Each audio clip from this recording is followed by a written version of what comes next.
Hamba berdoa tidak satu pun pulang tanpa hatinya dibawa berbalik kepadamu.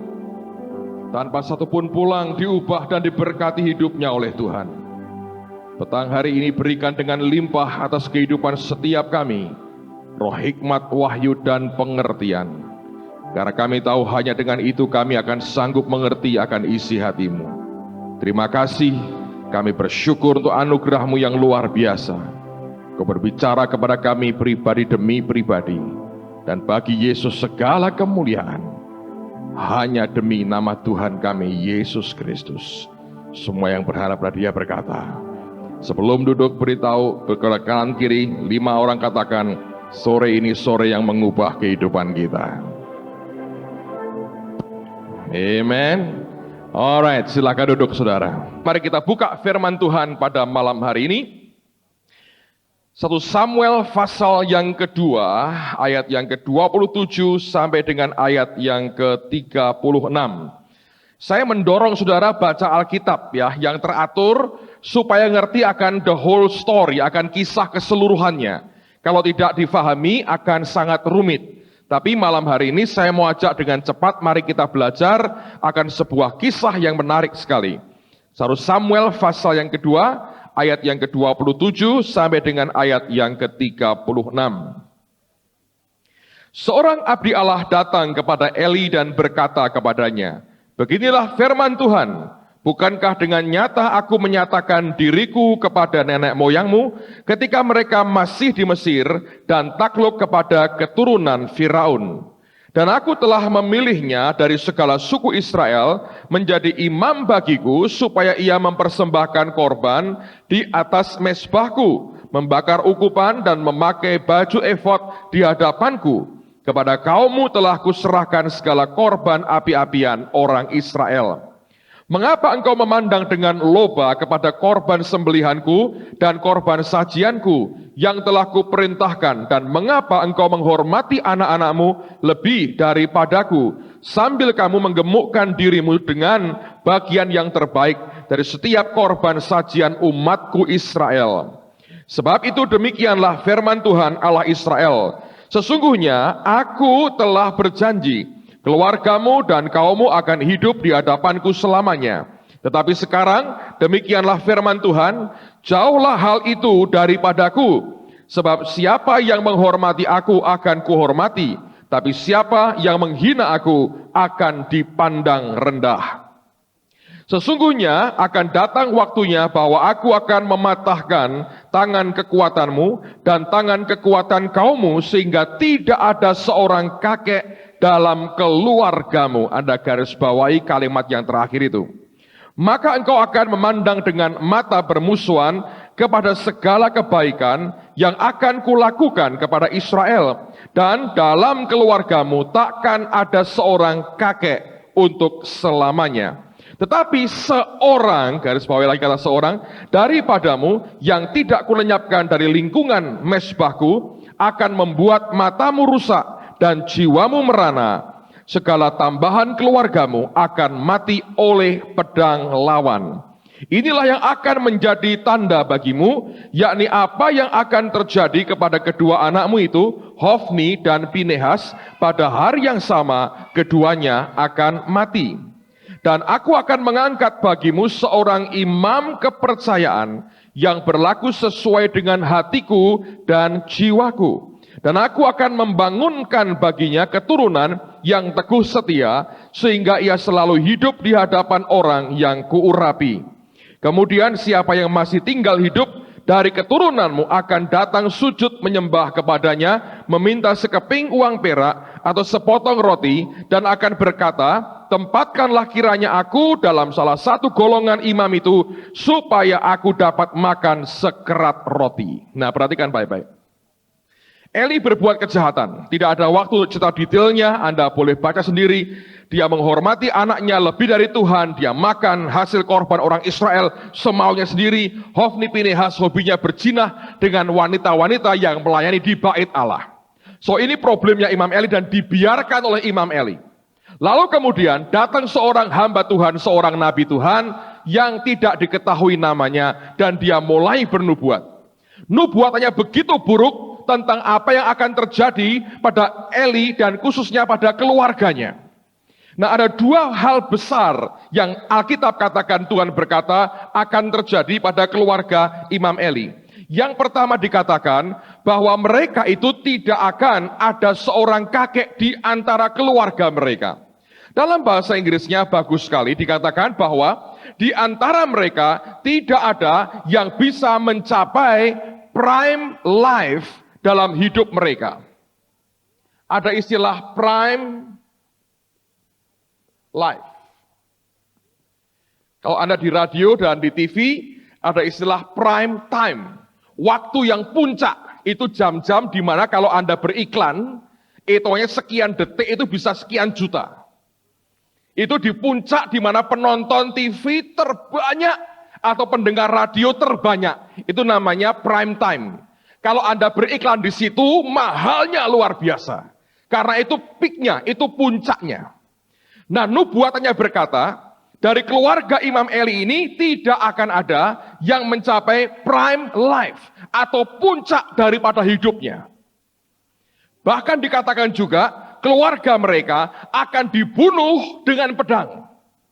Jadi ada faktor kematian di sini dan dikatakan mereka tidak ada yang bisa mencapai prime life dalam hidupnya. Yang kedua dikatakan ada satu yang disisakan. Ya, satu sisa, tapi ini pun akan menimbulkan kepedihan, membuat rusak di mata, membuat sakit di mata, lihat akan nasibnya begitu buruk, dan orang ini pun tidak akan memiliki prime life dalam hidupnya. Nah, saudara sekalian perhatikan baik-baik, saya akan coba ceritakan, urutkan peristiwa ini interesting sekali, tapi Anda perlu konsentrasi. Allah berkata, dalam keluargamu akan mati oleh pedang. Aku sisakan satu orang. Tapi orang itu, demikian juga yang lain, tidak bisa mencapai prime life dalam hidupnya. Tidak bisa mencapai kehidupan yang puncak, yang peak, yang tertinggi dalam hidupnya. Menjelang puncak, jatuh.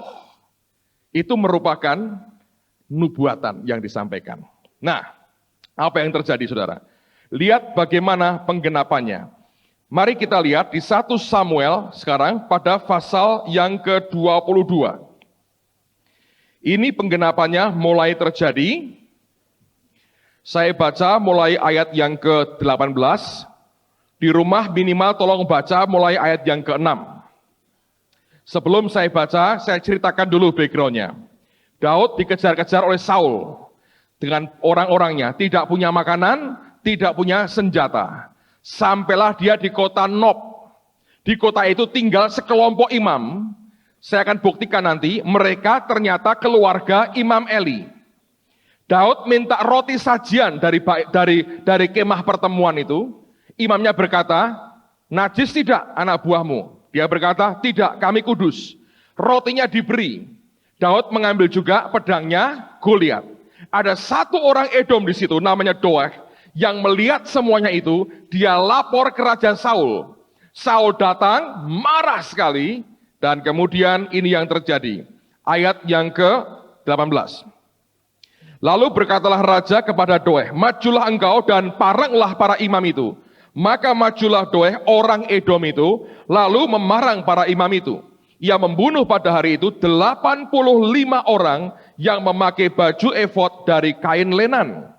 Juga penduduk Nob, kota imam itu, dibunuh raja dengan mata pedang. Laki-laki maupun perempuan, kanak-kanak maupun anak yang menyusu, pula lembu, keledai, dan domba dibunuhnya dengan mata pedang.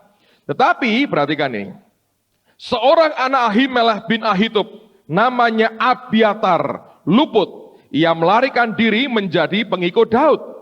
Ketika Abiatar memberitahukan kepada Daud, bahwa Saul telah membunuh para imam Tuhan, berkatalah Daud kepada Abiatar, memang pada hari itu juga ketika Doeg orang Edom itu ada di sana, aku telah tahu bahwa pasti ia akan memberitahukannya kepada Saul. Akulah sebab utama daripada kematian seluruh keluargamu.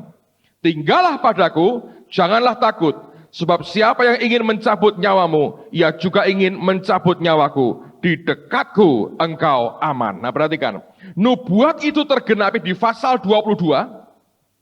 85 imam mati dalam satu hari, tinggal satu yang sisa, namanya Abiatar. Nama Abiatar itu indah sekali artinya. Abiatar artinya Father of Super Excellence. Bapak daripada excellent yang super. Hebat tak saudara? Excellent itu sudah hebat, super sudah hebat. Digabungin Abiatar namanya. Jadi satu orang namanya Abiatar. Dia ikut siapa? Daud, saudara. Orang ini ternyata begitu setia kepada Daud. Dia begitu baik, dia begitu loyal, dan tidak pernah mau berontak kepada Daud sebetulnya. Dari situ dia mulai menapak akan karirnya. Lihat, sebetulnya nubuatannya berkata, sisa satu. Tapi ini tidak akan pernah bisa mencapai prime life. Sebelum mencapai dia akan turun dan dia akan jatuh di sini. Abiatar mulai meniti karirnya, dia jalan bersama dengan Raja Daud. Nah, waktu berjalan, satu hari Daud jadi raja. Apa yang terjadi? Absalom berontak. Nah, waktu Absalom berontak, dia berpihak pada, mesti harus jawab Absalom, saudara. Berpihak pada Daud. Anda mesti baca Alkitab nih. Lihat ya, 2 Samuel 15 sekarang. 2 Samuel 15. Ayat 23. Waktu itu Daud keluar dari Yerusalem karena pemberontakan Absalom.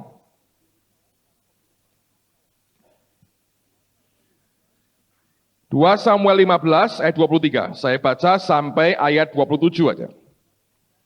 Seluruh negeri menangis dengan suara keras ketika seluruh rakyat berjalan lewat. Raja menyeberangi sungai Kidron dan seluruh rakyat berjalan ke arah padang gurun. Dan lihat juga Sadok ada di sana beserta semua orang Lewi pengangkat tabut perjanjian Allah. Mereka meletakkan tabut itu. Juga perhatikan Abiatar ikut datang.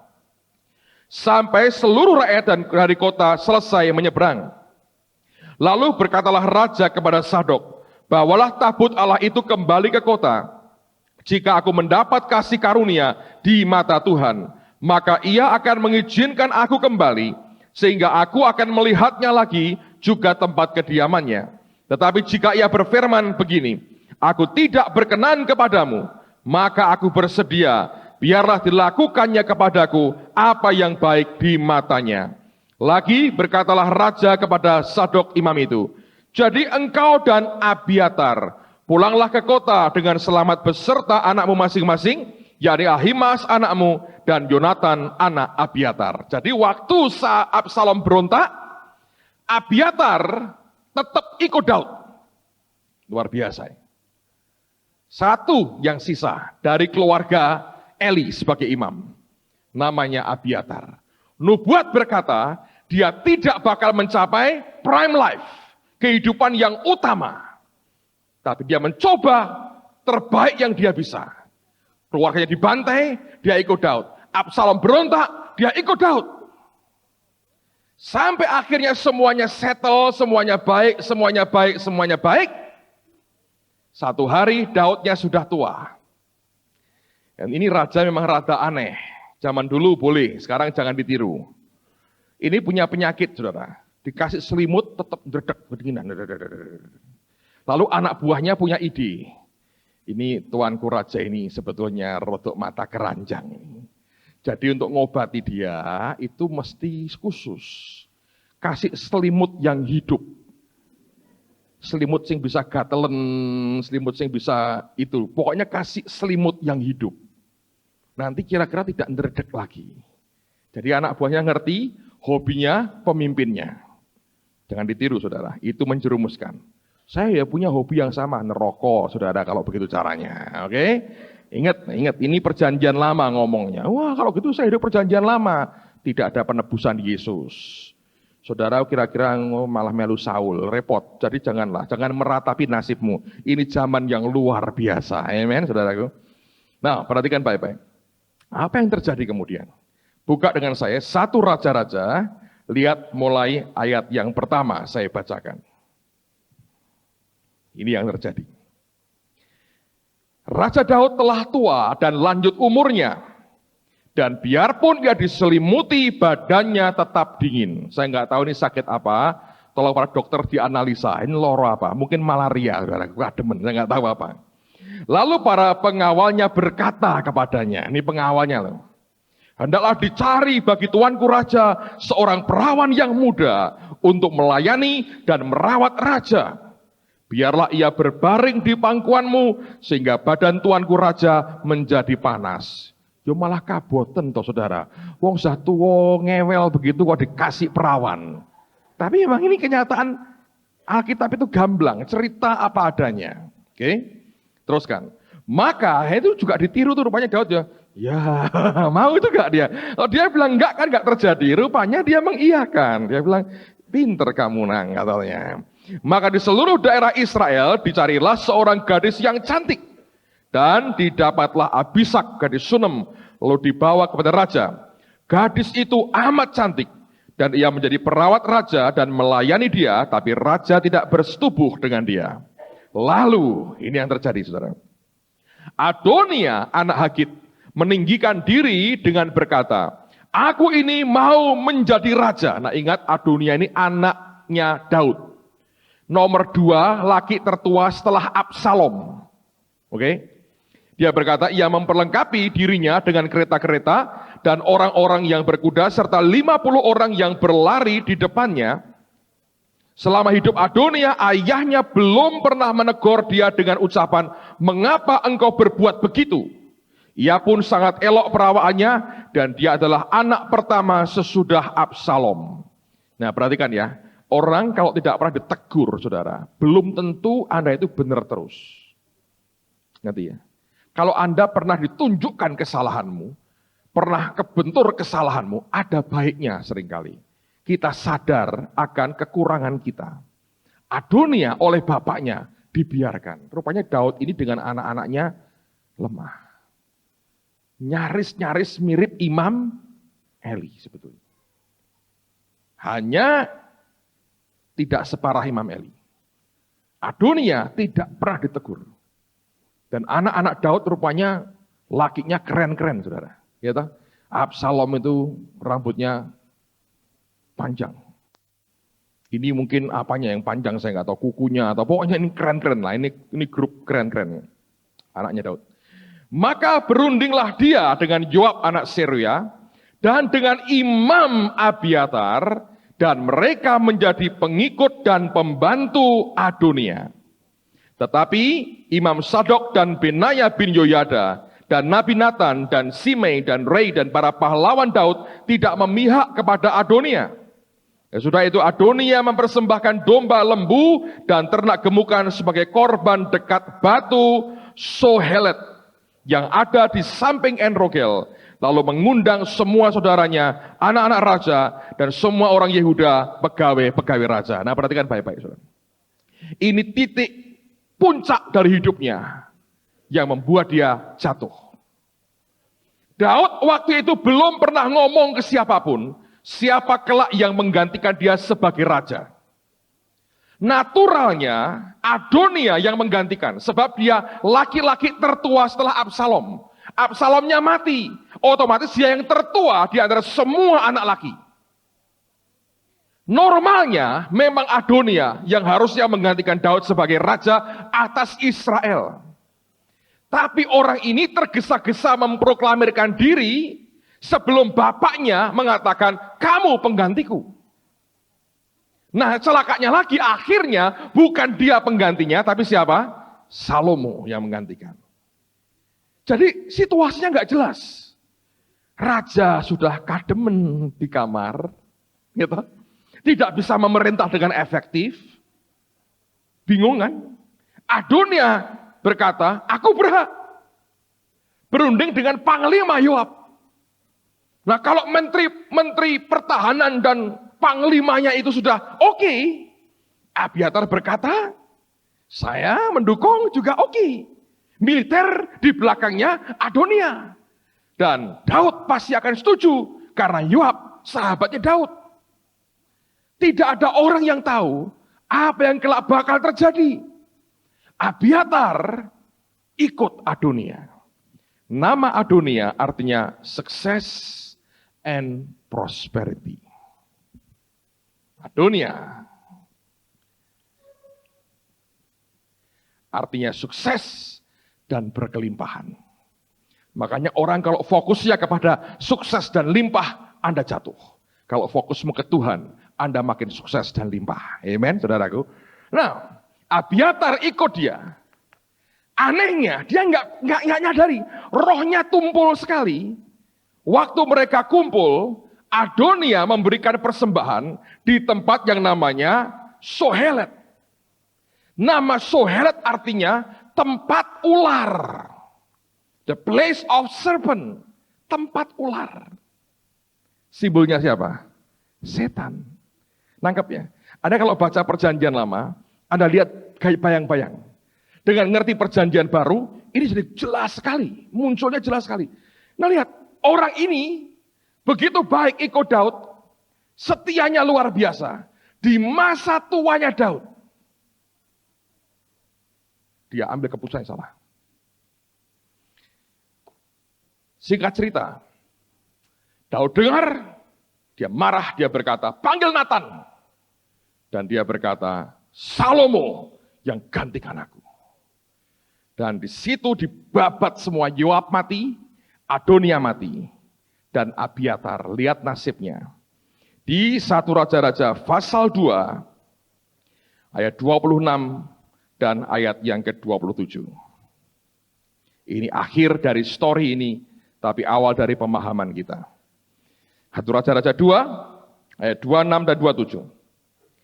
Dan kepada Imam Abiatar, Raja berkata, pergilah ke Anatot, ke tanah milikmu, sebab engkau patut dihukum mati. Tapi pada hari ini aku tidak akan membunuh engkau, oleh karena engkau telah mengangkat tabut Tuhan Allah di depan Daud ayahku. Dan oleh karena engkau telah turut menderita dalam segala sengsara yang diderita ayahku. Lalu Salomo memecat Abiatar dari jabatannya sebagai imam Tuhan. Lalu perhatikan, dengan demikian Salomo memenuhi firman Tuhan yang telah dikatakannya di Silo mengenai keluarga siapa? Eli. Benar kan saudara? Peristiwa pembantian di Nob ternyata menyangkut itu keluarganya Imam Eli semua. Sejak hari itu berakhir karier Abiatar. Dia tidak bisa dapat prime life dalam hidupnya. Ngerti ceritanya saudara? Sekarang saya mau tanya pada saudara. Dengerin baik-baik. Ini orang sudah dinubuatkan hidupnya. Kamu akan begini, belum sampai ke puncak, kamu akan jatuh. Kamu tidak akan terima prime life dalam hidupnya. Sekarang saya mau tanya. Abiatar itu jatuh, tidak mencapai puncak hidup, karena salah pilih, atau karena sudah ditakdirkan begitu. Ayo, mikir sekarang saudara. Ini tadi saya baru khotbah, baru dongeng saudara. Sekarang saya mulai khotbah. Tapi saya mau tanya pada saudara. Abiatar itu tidak bisa mencapai prime life dalam hidupnya. Ya dah? Belum sampai puncak sudah ke jungkel jatuh. Karena salah pilih. Atau sudah takdirnya, suratannya begitu. Suratan nasibnya memang harus begitu. Atau karena sekedar salah pilih. Jawaban. Siapa bilang karena salah pilih? Angkat tangan. Siapa bilang karena takdirnya sudah begitu? Angkat tangan. Siapa terserah Anda, tidak usah angkat tangan. Mesti mayoritas. Mesti salah. Padahal keliru itu malah bagus tuh. Dalam pengertian untuk perbaikan. Tapi nek keliru terus itu namanya ngeliru. Namanya saudara, bukan keliru. Right. Sekarang saya mau tanya. Jadi nasib dan takdir itu ada nggak sebenarnya? Ayo, Anda orang Kristen. Nasib dan takdir itu ada nggak sebetulnya? Siapa bilang tidak ada? Angkat tangan.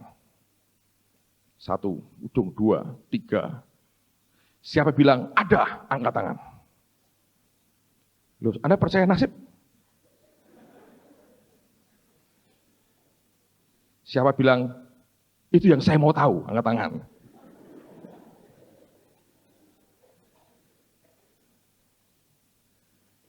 Ada.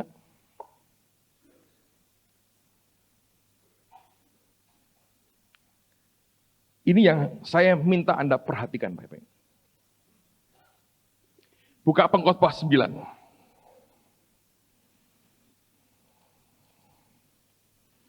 Pengkhotbah 9 ayat 11.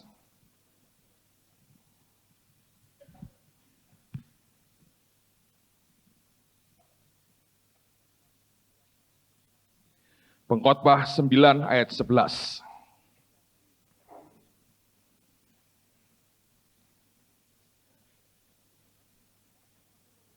Alkitab berkata, lagi aku melihat di bawah matahari bahwa kemenangan perlombaan bukan untuk yang cepat dan keunggulan perjuangan bukan untuk yang kuat. Juga roti bukan untuk yang berhikmat, kekayaan bukan untuk yang cerdas dan karunia bukan untuk yang cendekia. Karena waktu dan apa?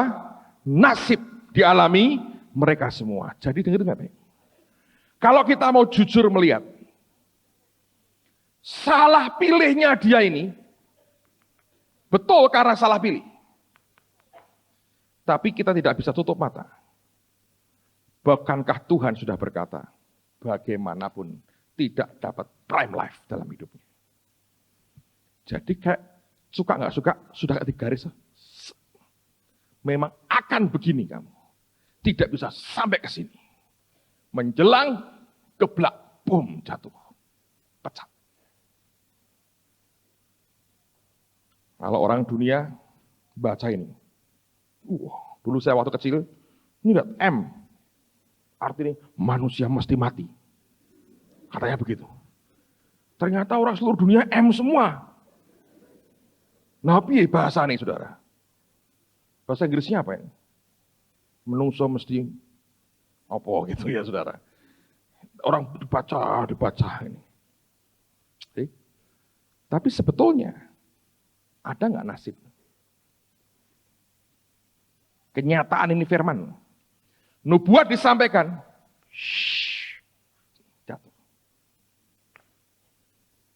Dan, bahasa Jawa ini, ndelalah. Kok bisa salah milih waktu itu? Ini kalau tidak ndelalah keliru. Kalau dia diem aja, aman.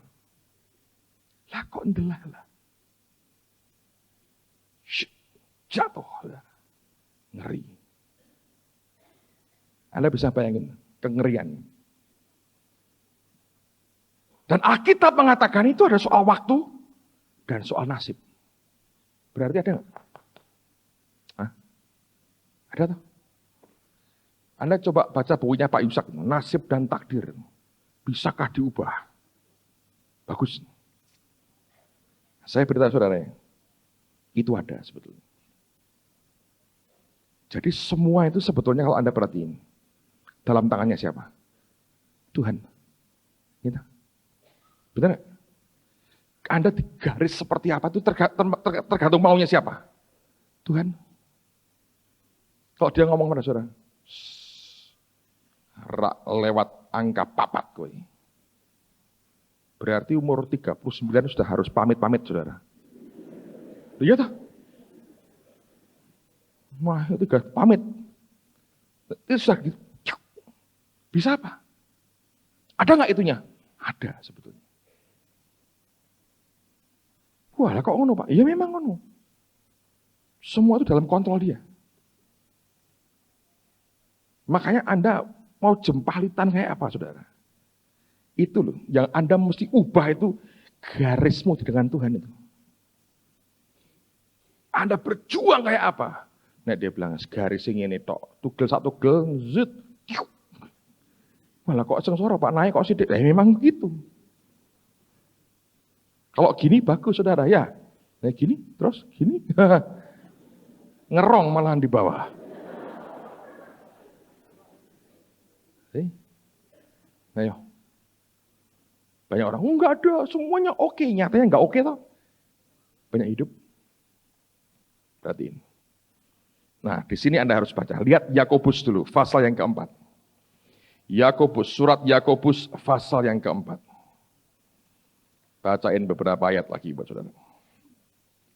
Ayat 13 sampai 17. Yakobus 4, 13 sampai 17.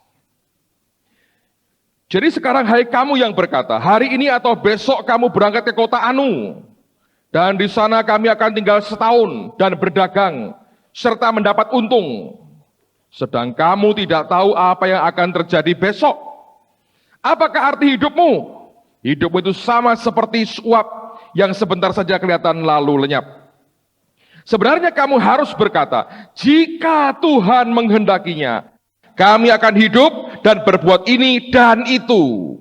Tetapi sekarang kamu memegahkan diri dalam congkakmu, dan semua kemegahan yang demikian adalah salah. Jadi, jika seorang tahu bagaimana ia harus berbuat baik, tapi ia tidak melakukannya, ia berdosa. Lihat ya, kita berkata, kalau kamu berkata, mau begini, engkau kok mengatur hidupmu sepertinya engkau Tuhannya.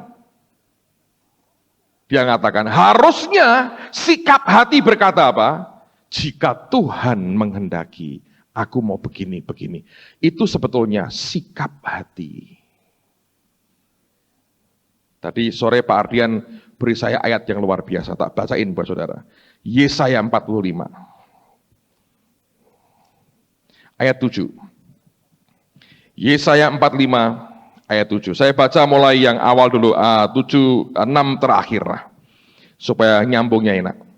Yesaya 45 ayat 7, akulah Tuhan dan tidak yang lain, yang menjadikan terang dan menciptakan gelap, yang menjadikan nasib mujur dan menciptakan apa? Nasib malang. Akulah Tuhan yang membuat semuanya ini. Jadi nasibmu itu mujur atau malang, tergantung siapa? Tuhan. Nah, kok umpah-umpahan? Gitu? Tanpa sadar, saudara, kita ini punya sikap hati yang congkaknya luar biasa. Padahal hidup kita ini semua tidak menentu. Anda keluar rumah aja, ya tanda petik ini, ada gamblingnya. Bisa pulang tidak? Duduk di bawah balkon itu juga ada gamblingnya loh saudara. Tapi jangan khawatir, sudah dicek bolak-balik. Itu baja kok dalamnya saudara. Tidak akan ambrol, paling-paling melengkung sedikit. Tapi aman kok, tambah kenceng, tambah kuat karena urapan Tuhan. Tenang aja. Dan kita nggak pakai gedung ini terlalu lama lagi. Kita segera akan pindah. Tapi bagaimanapun, Anda berbuat apapun itu gambling. Tanda petik. Sebab tidak jelas. Nah kalau besok tidak jelas, saudara, di depan itu bagaimana? Kok kita bisa tepuk dada? Merasa kita hebat dan menguasai sesuatu. Alkitab mengatakan, dia menjadikan nasib mujur, dia ciptakan juga nasib malang. Nah diberikan siapa? Yang mana itu? Yang diberikan ke kita? Tergantung dia. Di sini saya belajar saudara. Sebetulnya yang Tuhan mau kejar itu apa? Sikap hati kita. Kalau Anda merendah di hadapan Tuhan, engkau ditinggikan oleh Tuhan. Tapi kalau engkau meninggikan diri di hadapannya, engkau pasti direndahkannya. Ngerti saudara? Saya berkata nasib itu ada. Tapi dalam Yesus ternyata bisa diubah. Kalau Anda hidup berkenan di hadapannya, hatimu melekat kepadanya, dia tidak pernah ciptakan nasib malang buat hidupmu. Selalu kau dibawa dalam kemujuran Tuhan. Tapi soal hati ini saya harus jujur berkata, bukan hal yang gampang. Sebab itu di dalam. Dan seringkali kita sendiri ini, yang ngaku punya hati ini, tidak tahu yang di dalam itu apa. Atau pura-pura tidak tahu. Coba buka ya, Yunus pasal yang ketiga. Tunjukin kepada saudara. Karakter Tuhan. Yunus 3, ayat yang pertama mulai. Yunus pasal 3, ayat yang pertama. Datanglah firman Tuhan kepada Yunus untuk kedua kalinya demikian. Bangunlah, pergilah ke Niniwe, kota yang besar itu, dan sampaikanlah kepadanya seruan yang kufirmankan kepadamu. Bersiaplah Yunus lalu pergi ke Niniwe sesuai dengan firman Allah. Niniwe adalah sebuah kota yang mengagumkan besarnya, 3 hari perjalanan luasnya. Mulailah Yunus masuk ke dalam kota itu sehari perjalanan jauhnya, ia berseru, perhatikan seruannya. 40 hari lagi, maka Niniwe akan ditunggang balikkan. Nah, perhatikan, nubuatannya tidak berkata, kalau engkau tidak bertobat, 40 hari lagi akan ditunggang balikkan. Enggak. Dia hanya berkata, 40 hari lagi, kota ini ditunggang balikkan. Jadi sudah tidak pakai jikalau. Terus, ayat 5. Orang Niniwe percaya kepada Allah, lalu mereka mengumumkan puasa, dan mereka, baik orang dewasa maupun anak-anak, mengenakan kain kabung. Setelah sampai kabar itu kepada raja kota Niniwe, turunlah ia dari singgasananya, ditanggalkannya lah jubahnya, diselubungkannya kain kabung, dan lalu duduklah ia di abu. Lalu atas perintah raja dan para pembesarnya, orang memaklumkan dan mengatakan di Niniwe demikian, manusia dan ternak, lembu sapi dan kambing domba tidak boleh makan apa-apa, tidak boleh makan rumput, dan tidak boleh minum air. Haruslah semuanya, manusia dan ternak, berselubung kain kabung dan berseru dengan keras kepada Allah, serta haruslah masing-masing berbalik dari tingkah lakunya yang jahat dan dari kekerasan yang dilakukannya. Siapa tahu, mungkin Allah akan berbalik dan menyesal serta berpaling dari murkanya yang bernyala-nyala itu sehingga kita tidak binasa. Ayat 10 perhatikan. Ketika Allah melihat perbuatan mereka itu, yakni bagaimana mereka berbalik dari tingkah lakunya yang jahat, maka menyesallah Allah karena malapetaka yang telah dirancangkannya terhadap mereka, dan ia pun tidak jadi apa? Melakukannya. Jadi itu kuncinya di hatimu sebetulnya. Kalau engkau berpaling ke Tuhan, melekat ke Dia, tidak pernah Dia berikan yang malang dalam kehidupan kita. Tapi kalau ini menjauh ke saudara, dan kita congkak dan tinggi hati, itu awal kejatuhan. Cuman hati ini susah. Kita ini kadang-kadang ya, sampai begitu tertipu, sampai kita dengan telak-telak juga nipu orang. Saya perhatikan di beberapa kasus, kita kan punya banyak anak muda. Terus terang yang dekat-dekat kita cukup ngawasi pergaulan mereka, hidup mereka. Itu pun tidak sempurna. Tidak ada manusia tidak bisa ngawasi dengan seperti Tuhan ngawasi. Kita berikan pengarahan, omongin banyak. Tapi kita coba pengen tahu, kalau sudah mulai dekat-dekat, kita pengen tahu supaya hubungan mereka itu baik. Ya. Banyak yang merasa, kamu terlalu nyampuri urusan. Enggak juga lah. Kita enggak menentukan kamu harus kawin dengan siapa. Tapi kita ngasih counsel, kita mau mereka kudus hidupnya. Dan benar di hadapan Tuhan. Right? Nah, sering kali saya perhatikan ya, berkali-kali terjadi ini. Laki perempuan, jalan, boncengan. Gitu. Ditanya, kamu sama dia pacaran toh? Enggak kok, kami hanya kakak adik. Itu berkali-kali jawabannya begitu. Saya ngomong gini, iki awake dhewe dianggap wong goblok kabeh. Iya toh? Itu seperti tahu, seperti burung onta, kalau ada musuh yang disembunyikan apa? Kepalanya. Kepalanya tok masuk lubang, badan brutunya goyang-goyang di luar, ketok saudara.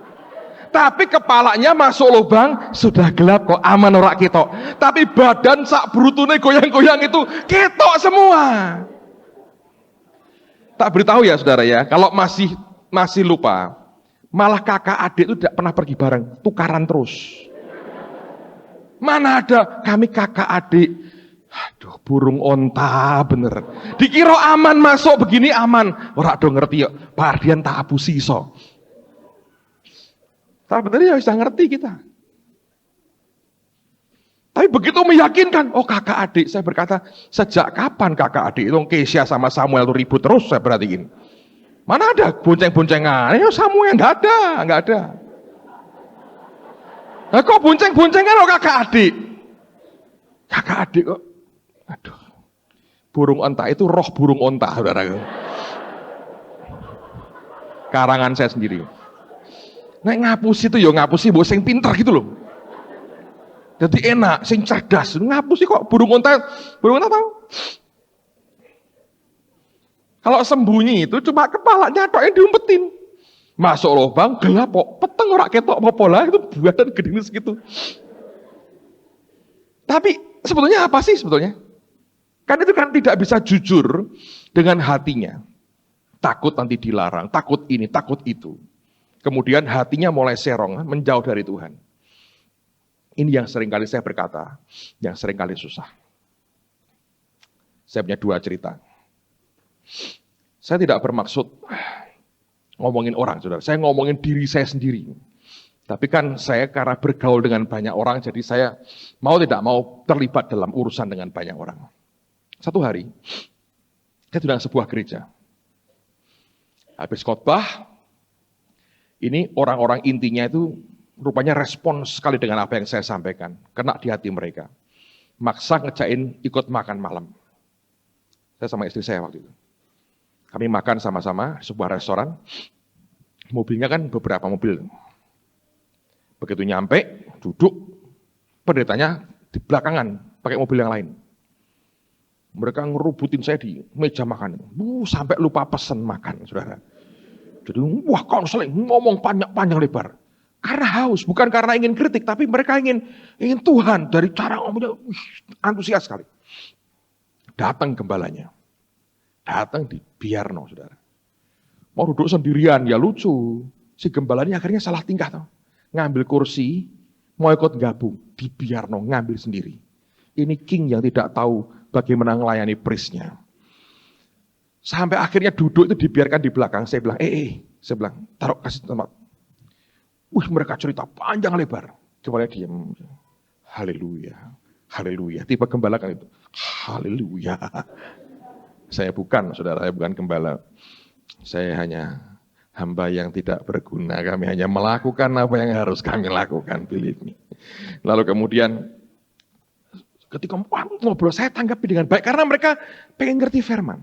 Anda tahu ya, ini tipis sekali. Saya bersyukur Tuhan itu jaga hati itu luar biasa. Begitu mereka ngomong-ngomong, begitu rupa saya ngomong, gembalanya seperti tersingkir gembalanya. Langsung Roh Kudus bicara pada saya.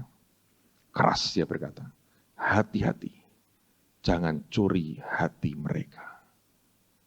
Wah, kaget saudara. Tampar. Waduh, gawat. Ingat Absalom. Yang mencuri hati itu Absalom. Wah, aku bisa kayak Absalom. Gitu. Kata latihan itu saudara.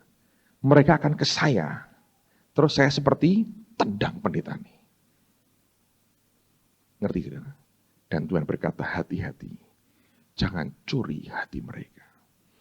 Tuhan sensitif dengan perasaan si pendeta ini. Saya tidak. Ngerti? Tuhan ngerti ini kan anaknya. Ini kan hambanya. Begini kamu bukan baik nak. Ngerusak ini. Langsung saya bilang. Lapar nih, makan dong. Saya berkata. Saya makan semua pertanyaan diam. Karena saya makan terus saudara. Ayo makan. Entah, sudah kenyang, pulang. SMP sudah makan pulang. Selamat saya berkata. Bukan gak mau ngeladeni. Ngerti ya, yang di hati itu tipis sekali. Satu lagi. Cerita nih. Sekarang gini ya. Dalam, bukan alam persilatan, bukan. Dalam alam gereja, pergerejaan ini. Ada kode etik yang tidak tertulis. Tapi di seluruh dunia sebetulnya, kalau kita memahami ini, bukannya di gereja, dalam bisnis, dalam usaha pun ada namanya kode etik. Ada itu kode etik. Harusnya anak Tuhan, kalau Anda dagang, tolong kode etikmu yang bagus. Ya, saya tidak ingin dengar saudara sengaja nyeroboti karyawannya temanmu. Wah, kisah MK, ini hebat, aku punya karyawan tak jipuan nih karyawannya. Jangan, saudara. Atau sengaja tak cari ininya. Ini ketua MK ini kok kenaan nih, kemakmuran, tak godosan nih, ben ancur. Jangan. Anda harus punya etika. Nah, kita mengatakan berkat Tuhanlah yang menjadikan kaya. Susah payah tidak menambahinya. Jadi kalau Anda diberkati Tuhan. Dan itu pun sikap hati yang salah. Jalan lurus dalam etika Tuhan. Sebab nasib itu di tangan Dia. Anda diberi nasib mujur atau diciptakan bagimu nasib malang, tergantung Dia. Dan itu sumbernya sikap hati kita. Oke? Nah, contoh begini. Kalau Anda ini tadi saya beri contohnya. Ada A, B, C. Saudara adalah distributor misalnya barang elektronik. Oke. Si A ini pegang merek Sony, si B pegang merek Sanyo, si C pegang merek apa? Sharp, SSS, gitu. Lalu kemudian Anda di sebuah jalan, Anda berjajaran begini. Nggak masalah. Ini akan terjadi kompetisi yang sangat sehat. Jadi Anda mau pilih yang mana, nggak masalah. Tapi kalau ini Sanyo, distributornya itu berbeda, produknya sama. Itu yang hancur produknya. Jadi secara etika, ini sebetulnya akan dicoba dihindari. Kecuali memang ngajak tukaran tenan. Dalam dunia dagang, ancur-ancuran caranya mau begini. Tapi kalau Anda mau sehat, ada etika-etikanya. Ngerti? Tidak Anda bisa nge-cross orang semaunya. Anda mesti etikanya baik. Gereja juga sama. Kita mesti ada etikanya supaya tidak terjadi problem, gitu ya. Nah, kalau kita ini gereja, termasuk gereja A, gitu ya. Di sebelah kita boleh juga gereja B, boleh. C juga boleh. Sah-sah aja. Karena ini tubuh lokal berbeda dan tekanannya berbeda-beda, lain, nggak masalah. Tapi kalau ini A, sebelahnya A, nah ini rada aneh. Ini nanti ini secara etika berat sebetulnya. Gitu, ini terjadi. Tapi saya nggak mau ngomong soal itulah, itu sisi yang lain. Tapi saya ngomong soal hati saya aja. Saya mau cerita supaya Anda nangkep hati itu susah sekali. Kita ini kan punya banyak satelit, termasuk di Kalimantan dan di mana-mana itu ya. Satu hari kita ada di tempat satu, tiba-tiba ada satu lagi nih, yang A juga. Saya terus terang tidak merasa terancam. Oh tidak, saudara. Believe me, kita getting stronger di sini. Sudah, alright. Tapi dengan begini, saya bilang, si hati begini, kalau saya tidak akan berbuat begini. Ethically itu tidak bagus. Dulu kami sewa di Wisma Gajah Mada, saya ngomong dengan Pak Sebaja, Kulo nuwun, Pak, saya mau pinjem sebelah loh. Oh silahkan. Malah JKI Hosana dipinjemin gedungnya Betani. Sekarang GBI Gajah Mada namanya ya, di situ. Jadi dipinjemin satu gedung, satu atap. Lain organisasi. Satunya Pak Sebaja, satunya Pak Thomas, papahnya Repka. Itu baik. Terjadi begini. Saya ngomong, ini terjadi. Saya ngomong terus terang. Saya ngomong sama istri saya gini. Aku nanti mau ngomong sama Pak Yos. Ini orang mau tak provokasi aja. Tapi guyonan. Saya ngomong gini sama dia. Pak, di kotamu ada tempat yang gede nggak? Kita Injil Kerajaan mau buka di sana. Ngerti saudara? Mau tak provokasi, sepertinya kita mau buka cabang di sana. Kowe nyedak ya jeri ning kono. Ngerti saudara, ngerti? Tapi itu guyonan, tidak serius mau gitu loh. Saya waras loh, untuk tidak berantem gitu saudara. Waras saya. Kalau saya ngikuti begini kacau gereja, right? Tapi saya bilang gini, ini orang mungkin nggak ngerti begitu-begitu. Cuma mungkin perlu dikandani sidik, tapi corone yuk kita guyonan sama dia digitono. Anda ngerti? Saya baru ngomong sama istri saya ini. Tak godone kuwi. Tak provokasi nih. Langsung Tuhan berkata, tidak boleh. Saya ngomong terusan. Cuma guyon. Saya bilang, aku ora tenanan Tuhan. Cuma guyon. Tidak boleh. Loh, saya bilang, loh guyonan ra entuk. Saya bilang, aku cuma guyonan. Tidak serius aku ini. Hanya bergurau, bahasa Indonesianya. Guyonan saya ini. Terus saya bilang gini, kamu kok guyonan seperti itu? Jadi gini tuh, kalau kamu ya ada anak, ada orang lebih kecil, kamu provok tuh, sing goli, ayo kowe saiki ana ngene. Wani apa kowe mbek aku? Guyonan, ora diantem tenan. Nah, guyonan sampul itu piye kowe iki. Aku nek kene kuwi piye saiki? Ket mau nyinggal piye kowe wani apa? Nah, ya toh? Ngerti saudara? Dia berkata, kamu kalau gitu tuh kamu sudah merasa hebat. kau merasa lebih besar, kau merasa lebih kuat. Ngomong gitu. Apa itu tidak sombong? Bayangin, guyonan tuh saudara. Baru merencanakan guyonan. Untung belum kejadian. Nah, sampai saya guyon begitu saudara. Wah repot. Bisa kelenger. Dia bilang, itu kan sombong. Kue rumangsa gede, rumangsa leh kuat. Wan nek mbok jejeri mesti wedi. Berarti kamu merasa kuat, ya tak? Nek kamu lebih kecil, gering, ndak apa-apa, ngono ra mesti ta? Mesti ndak berani ta? Kecuali nekat. Ya toh, mata gelap susah sikat aja. Tapi normalnya orang provok orang. Karena merasa apa? Merasa kuat. Tuluh hati. Anda pernah nggak gitu sama orang lain? Kurang ajar, ngene iki we. Ora tenan ben tak godho tok. Ben wedi. Loh, biar takut itu apa? Allah tidak memberi kita roh ketakutan. Lah kuwi rohnya siapa, Saudara? Ngerti? Tipis di hati itu, Saudara. Tapi saya bersyukur saya punya Tuhan yang luar biasa. Yang mau didapati kita tetap benar dan berkenan di hadapannya. Nangkap, Saudara? Jadi saya belajar lewat semua peristiwa. Yang penting, minta Tuhan jaga hidup kita. Hidup rendah hati di hadapan Tuhan. Amen. Mazmur 91. Kita akan selesai dengan ini.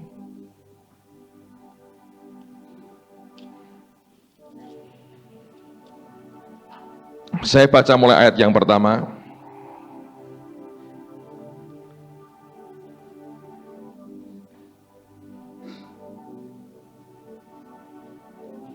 Mazmur 91, Alkitab berkata, orang yang duduk dalam lindungan yang maha tinggi dan bermalam dalam naungan yang maha kuasa akan berkata kepada Tuhan, tempat perlindunganku dan kubu pertahananku, Allahku yang kupercayai. Sungguh dialah yang akan melepaskan engkau dari jerat penangkap burung, dari penyakit sampar yang busuk. Dengan kepaknya ia akan menudungi engkau. Di bawah sayapnya engkau akan berlindung. Kesetiaannya ialah perisai dan pagar tembok. Engkau tidak usah takut terhadap kedahsyatan malam, terhadap panah yang terbang di waktu siang, terhadap penyakit sampar yang berjalan di dalam gelap, terhadap penyakit menular yang mengamuk di waktu petang. Walau 1000 orang rebah di sisimu dan 10.000 di sebelah kananmu, tetapi itu tidak akan menimpamu. Engkau hanya menontonnya dengan matamu sendiri dan melihat pembalasan terhadap orang-orang fasik.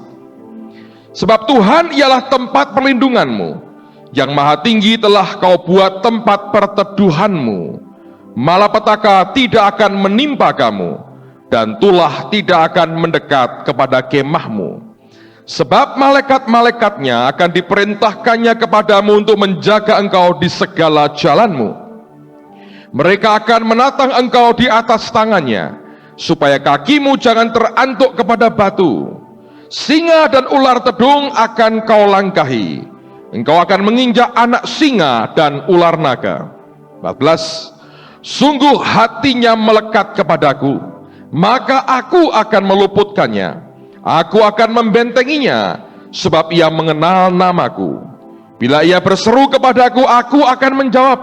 Aku akan menyertai dia dalam kesesakan. Aku akan meluputkannya dan memuliakannya.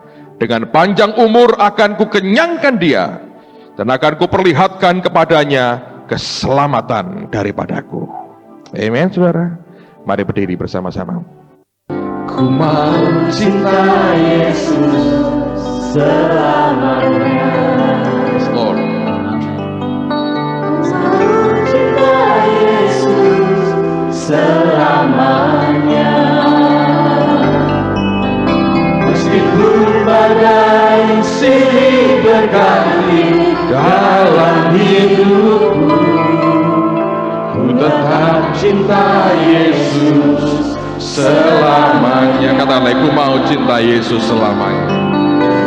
mau cinta Yesus selamanya. Ku mau cinta Yesus selamanya. Meskipun badai silih berganti dalam hidupku, ku tetap cinta Yesus selamanya. Ya Bapa, ini aku anakmu, layakkanlah seluruh hidupku. Ya Bapa, ini aku anakmu, pakailah sesuai dengan rencanamu. Bukankah kita punya Allah yang luar biasa? Amin. Supaya tahu Allah kita Allah yang luar biasa.